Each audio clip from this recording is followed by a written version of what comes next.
Hi guys, welcome to another Luminar NEO photo editing tutorial. In this one we're going to look at how to do black and white conversion the right way, and then because we're inside Luminar NEO, a very creative photo editor, we're going to finish things off with more of a creative edit. Now before we get into the edit, I want to give you guys a really important update. The guys at Skylum, as you know, are based in Kyiv, so it's been a very difficult time for them, focusing on making sure their safety is paramount, their families are safe, all of that. Well, the really great news is over the last couple of days we have been receiving emails from the team at Skylum to let us know that the guys who were based in Kyiv are now safe, and that's fantastic news. And not only have they been having to deal with this unthinkable attack on their country, they've also been working on an update of Luminar NEO, so we are privileged to be using version 1.02. There's still things that will be added in the future, but it's already in a better place than it was when it was first released. So let's get into the edit and enjoy using this updated version with the fantastic knowledge that the guys at Skylum are safe. Okay, you guys may recall this photo shoot from a recent photo edit that I shared, but in this one we're going to work on this image here, which is one of those photos that just didn't work out as well in camera as I was hoping to. When we analyse the photo, we can see several flaws with this, and for me the main one is that her face is underexposed. We've not got as much light on her face here as we do on her shoulder, and down here in the body there's not much light there, but that's okay. I want the main focus to be coming through around her face, the top of the hat, and less so on her shoulder, and so that's what we're going to address initially through this edit. So let's jump right into the edit module, and even though we're going to be doing a black and white conversion, which we'll be doing through this tool here, we still want to start with the develop raw section. I covered the why of that in my previous Luminar NEO video that I'll link to below, so I won't go into too much detail here, but basically we're trying to create a base layer from which to work that has good exposure, good contrast, good color rendition. Basically all the fundamental elements that you want in a photo, we want to build that in through this develop raw section, and from there any other tools that we pile on top, we know that we're applying that onto a really solid foundation, a photo that already looks really good. So let's work with the exposure and make sure that's in a pretty good place. I want to make sure that the exposure on her face and hat is pretty much where I want it. Now I'm being mindful of the sleeve here getting a little bit overexposed, so I'm just going to bring the highlights down and the whites as well. We don't have a whole heap of detail in the shadows, so if I grab the shadow slider and start moving that up, and one of the really great things with this update you may notice is that we're getting a much faster refresh rate. If I move this slider left and right, we're actually getting feedback from the tool more in real time as we move this, whereas at the initial launch it was a little bit laggy, so this is a nice little improvement. But if I push this to 100, what we can see is that we're getting all that detail back in the shadows, but that's not necessarily what we want to do, because if I double click to reset it, we've got a definitive direction of light. We're sculpting the face here, we've got light on the face, and we know that we have a light and a dark side. As soon as you push those shadows too far, we're introducing light through the whole photo. Everything's getting flattened out and looking more like an illustration rather than a nice three-dimensional photo. So let's just pull that back down. I just want to add a little bit of detail in the hair, but that's enough. For setting our white and black point, we currently still don't have a histogram at the time of recording, but who knows, by the time you're watching this, perhaps we do. I think there's a really good argument for leaving curves out of your initial raw edit, but in this case, because I want to have quite a contrasty black and white, I am actually just going to lift those highlights a little higher and keep those darks, the shadows on the left hand side of the curves further down, just so we're introducing a nice amount of contrast. Another way to do that would actually be just to use the smart contrast slider, and perhaps we want to tickle a little bit of that in. When you're working with raw photos, I am a huge fan of setting the correct profile that's going to bring out the best in your photo. However, a lot of you have been struggling with populating the profile list with ones that match your camera, etc. And so I'm going to leave this as Luminar default for this example. Yes, having a correct profile is preferable, but seriously, it's not the end of the world. If you just end up doing all your edits with the Luminar default profile, it's okay. Don't panic. Okay, let's scroll down and just see what else we want to do here in the raw panel. So sharpness is something that we definitely want to apply at the raw level. So I'm going to zoom into her face, give Luminar a second just to render that, and now we can see all of the lovely detail on her eyelashes here, in her hair as well. That's all there. So all we need to do is raise our sharpening level to a point that we feel happy with. Absolutely, we can dive into the radius and the masking, but normally I'm pretty happy with those default settings. They work pretty well with my camera.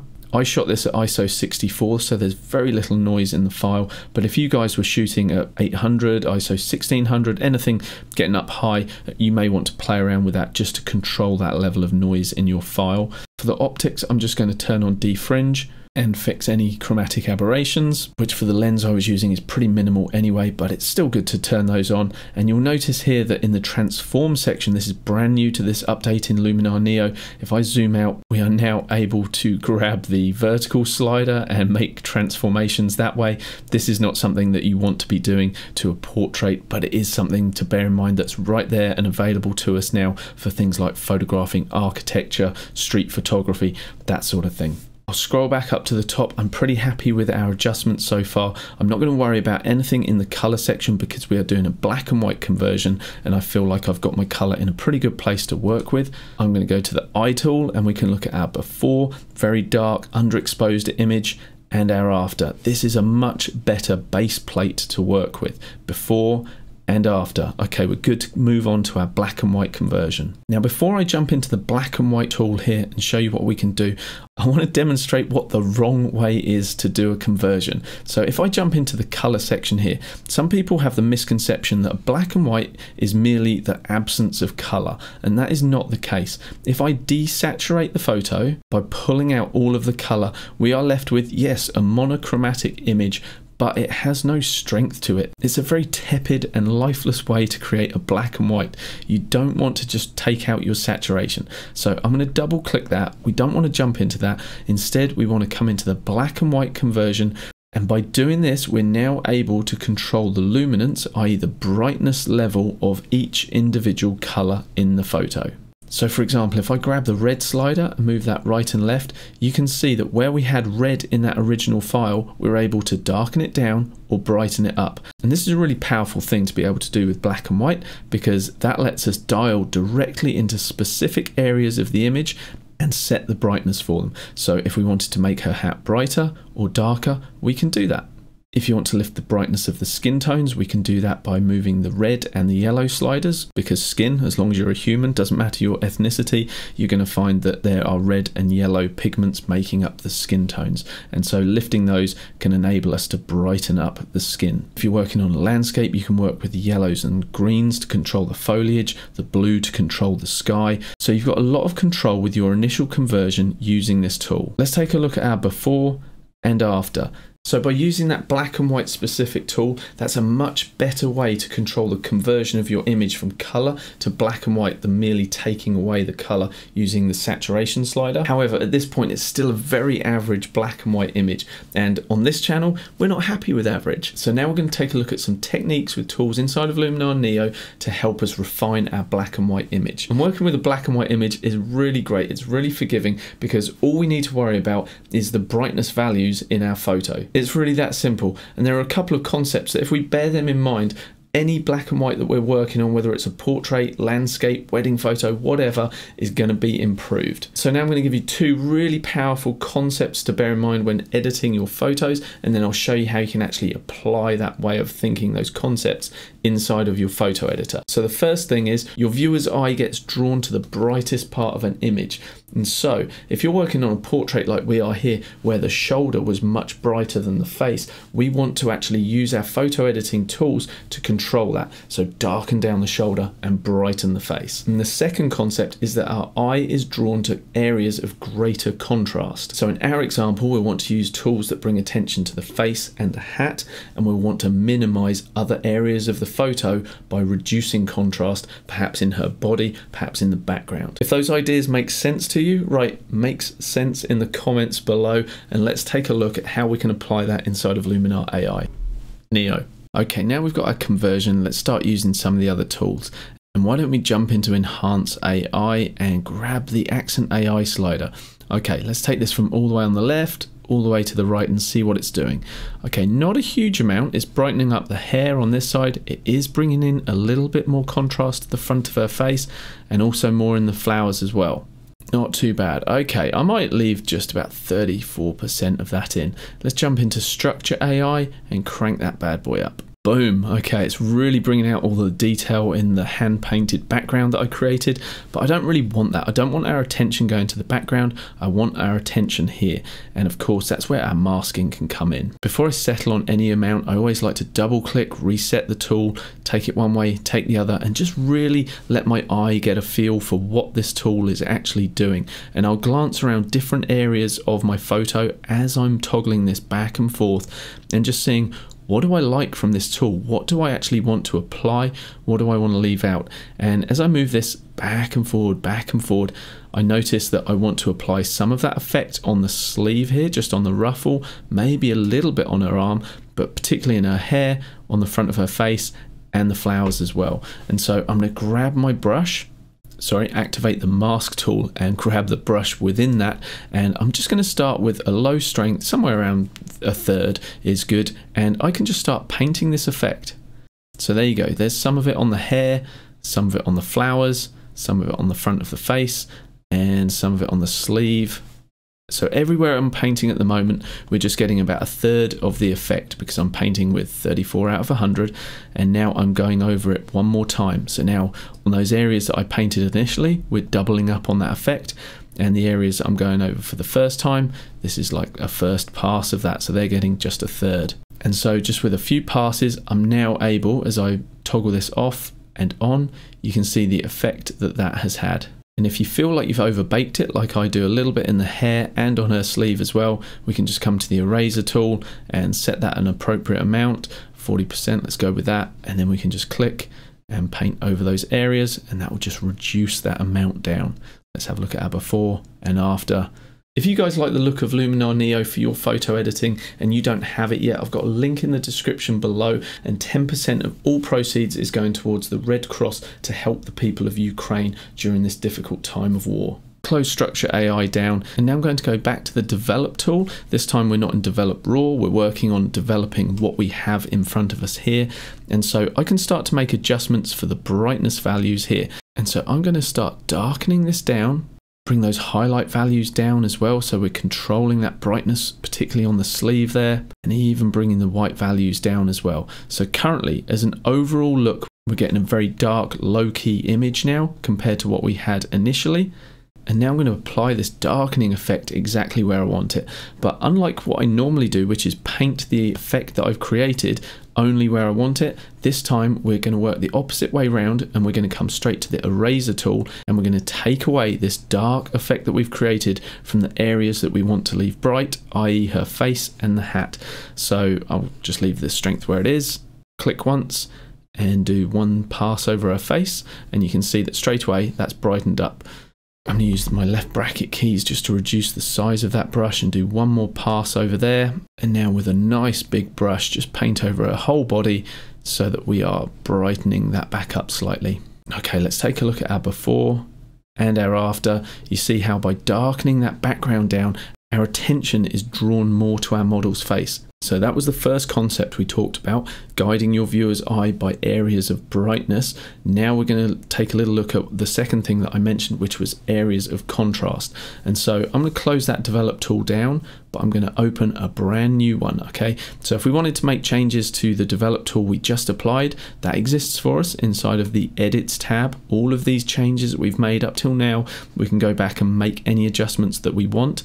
But for adding new tools, we just come straight into here and we can open a brand new tool, and that's going to allow us to make new changes. And please do not underestimate the power of being able to apply Luminar's tools multiple times. It really opens up some extremely creative possibilities.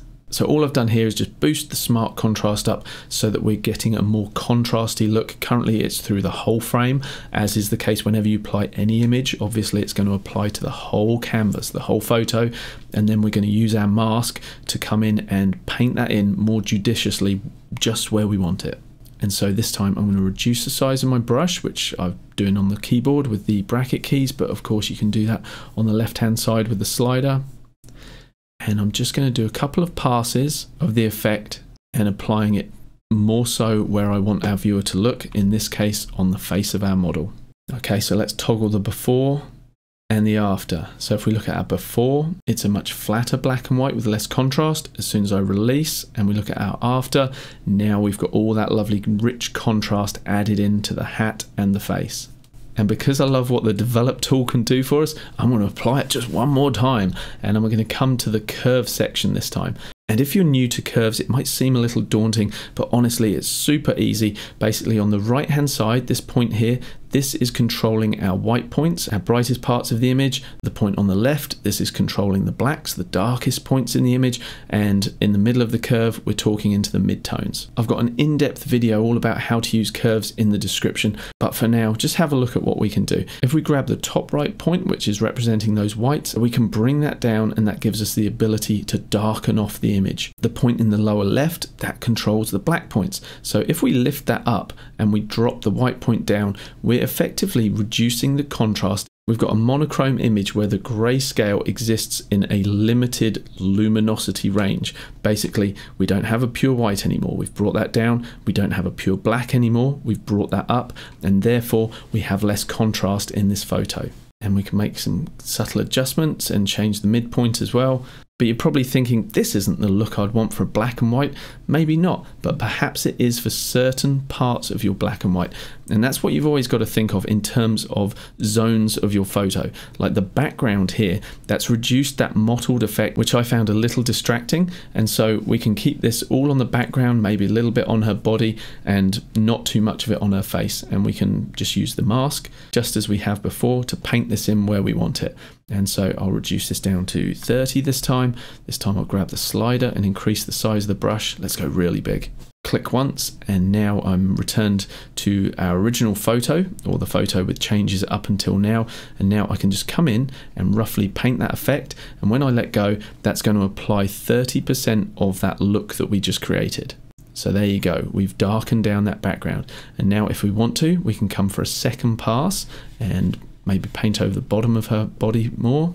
And I'll reduce the size of the brush and just paint in here, get a little closer to her face there, go over the top of the hat, maybe around the back here.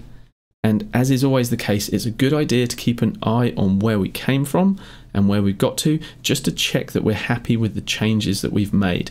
And if you feel like you want to erase some of that effect, of course we can come back and do that, but I'm going to leave that where it is for now. And I'm going to continue with this idea of contrast, and I'm going to show you how we can use the Structure AI tool with a negative amount to actually reduce contrast, create a more painterly look, and then use our mask to paint this in with, let's say, 50%, so that we're utilizing this softening effect that we've created by taking our structure into a negative direction, but we can just apply it only where we want it.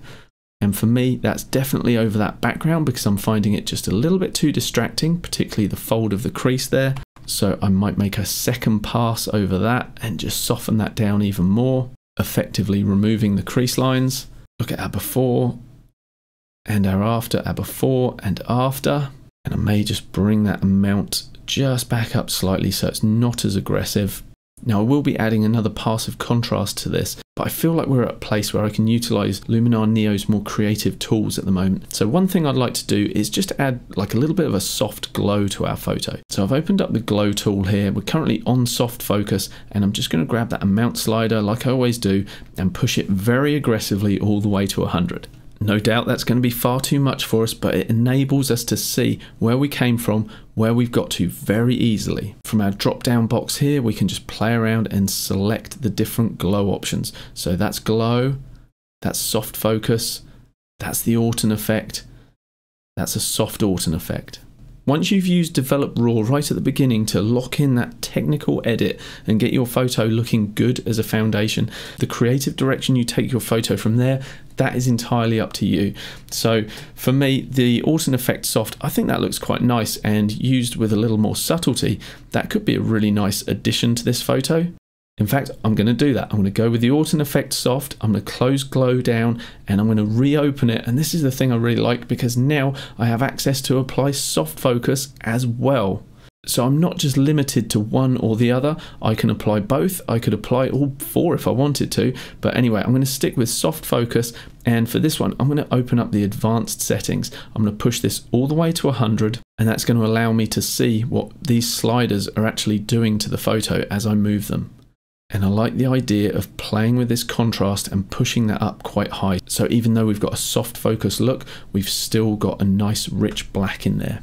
I can now grab the amount slider, pull that all the way down, and just start to move this left and right, and then I can settle on a point where I feel happy with it.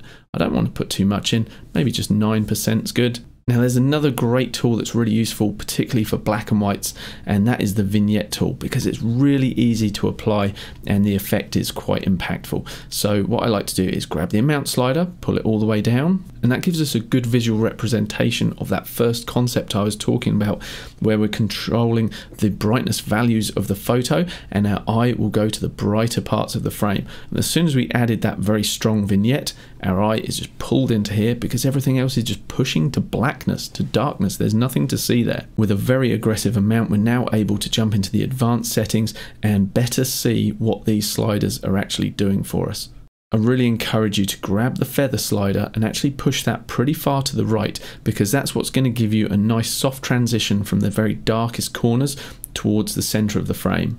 The inner light is a nice tool for brightening up the center of the frame, but usually I'm happy with where I've set my white points and my highlights, and so I don't normally want to brighten them up after I've added this vignette. And once I'm happy with the overall look, I'm able to then choose the subject. So I might want to push this rather than the center of the frame, more towards her face, something like that. And now as the final touch, I come back to the amount slider and now I can ease that off. If I reset it to 0, you can see what a massive change that had by adding in that vignette.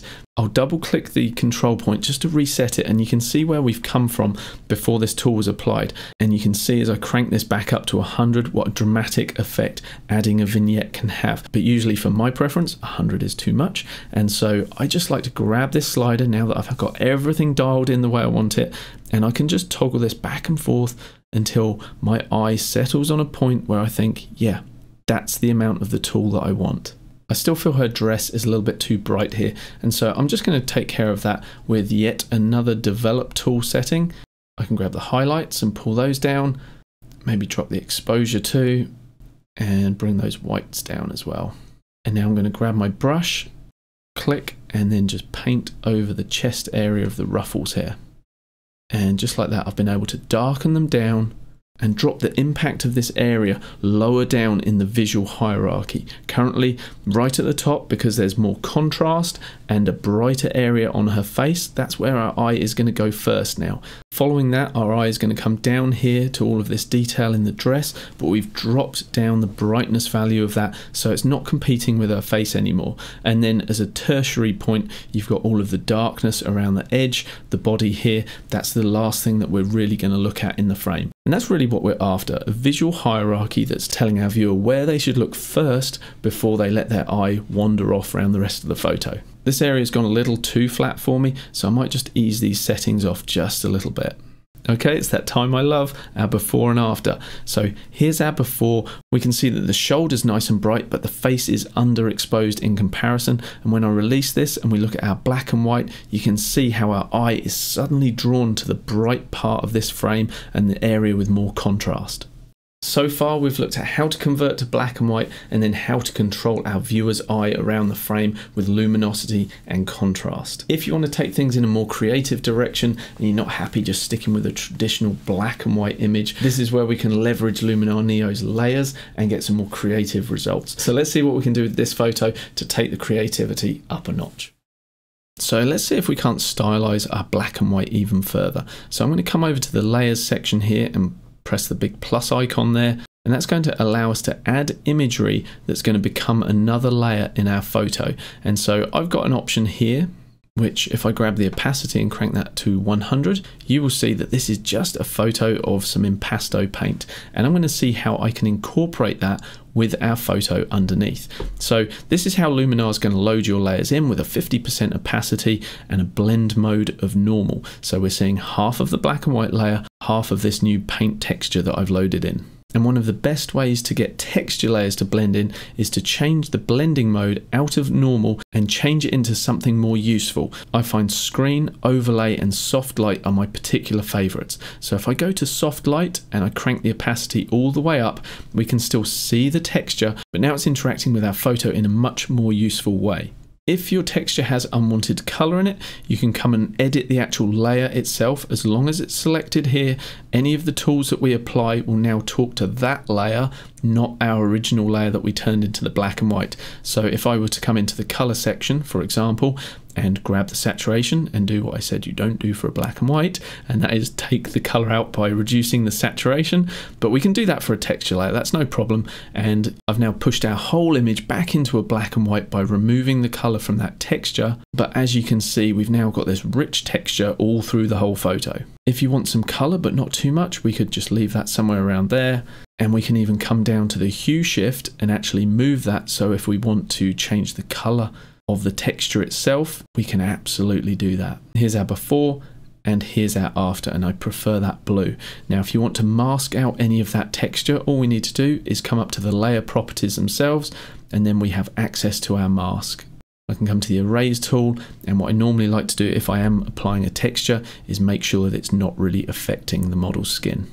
The problem with me removing that at the moment is it's also going to be removing the blue effect that was adding, and so that's not looking too great. And so what I can do is come back into that color tool and wait, what? It's gone. Just like any other tool, it reopens a brand new version for you. So as long as you remember that it's existing inside of the edits, any changes you made, you can go back there. So I'm just going to take that saturation out of that background file. Come back to the tools, layer properties, and now I can just bring that opacity down. So this was our original, this is with 100%. Now we can just decide how much of that texture do we want to incorporate. Texture layers are really great for working with portraits, landscapes. You can add canvas weave textures to give your images more of a painterly look. You can actually add paint, as I have done here as well. You can add things like old concrete to give your photos a kind of grungy look. You've got so many options with these layers, and with that in mind, let's do something else. Let's come over here, click add. So that texture was one of my own that I took, and I'd encourage you to build your own texture library. But what about the ones that actually ship with Luminar? You've got all these light leaks, you've got these flares. So let's select one of these flares. There we go, and that's applied that over the top. And the light leaks and flares are designed to be applied in screen mode, and that's just going to take away any of the black that was there in that original photo that was applied. So screen is a really good option for these kind of light leaks, and then all you need to do is just play around with the opacity. We have the option to flip the layer that we've brought in, but I think I like it with the rainbow effect down here. And we can also grab the edges of the frame and actually expand or contract that layer. We can click and drag to move it as well. And there you go, we have a much more artistic interpretation of that original file. So here was what we started with, and this is where we've got to, which is a much more creative and artistic interpretation of that photo. There you go, guys. I really hope you've enjoyed this tutorial on black and white conversion with a bit of a creative twist. Let me know what you thought in the comments. Remember, you can get a copy of Luminar NEO from the description below, and 10% of all those proceeds are going to help the Red Cross in the Ukraine. Thank you so much for your time. I really appreciate you watching, and if you want to watch another one of my videos YouTube recommends, you might like this one. See you in that one. Bye bye for now.